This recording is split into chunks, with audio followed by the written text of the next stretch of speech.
Turn on your PC into this.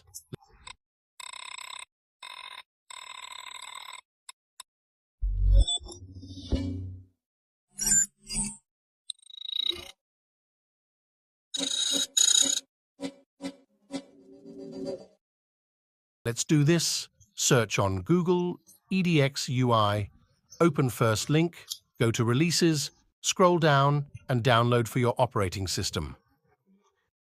Install it. And that's it.